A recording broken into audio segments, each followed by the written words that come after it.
Uşaqlıqdan en çok sevdiğim şey qar yeməyi idi.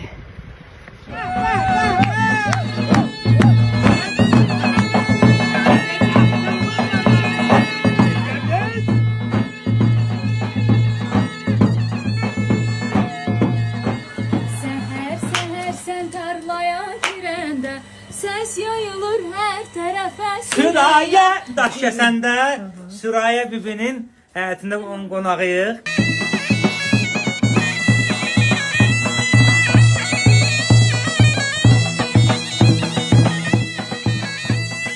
Qoca qarıtal nə gəzirsən, dallar qoynunda, qoynunda. Kartoşka ilə.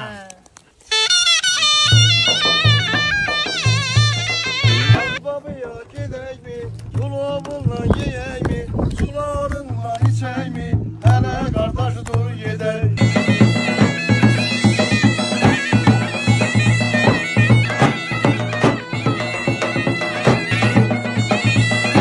Daş kəsən yeməyidir, kutabıdır.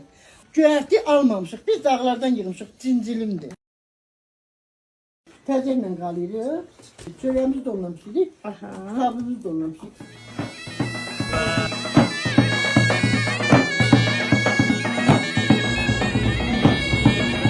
Silvələnib nə qarşımda durmusan, silvələnib nə qarşımda durmusan, anam sənə Qurban ay səni köynək, anam sənə alqış al.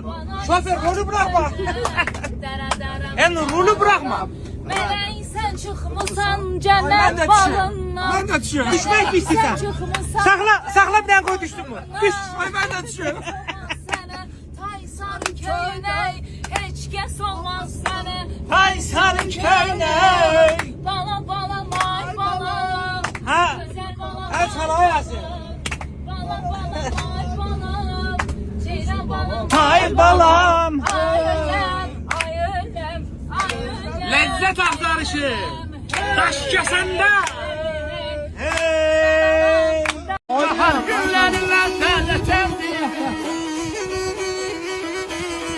Almalı heyvanı güzel bağları. Almalı heyvanı güzel bağları. Ne güzel dile gelsen ne güzel dile gelsen Kendimiz ne güzel dile gelsen Hanımlar bunu aparmayın, sen var, ala koyuyorsun. Yaxşıdır abi. Aşkıyam seni ellerim. Ona 80 Hoş getirin günüm ay günleri. Ne hoş getirin günüm ay günleri. Üstad dönüp yazar çevrim. Üstad dönüp yazar çevrim.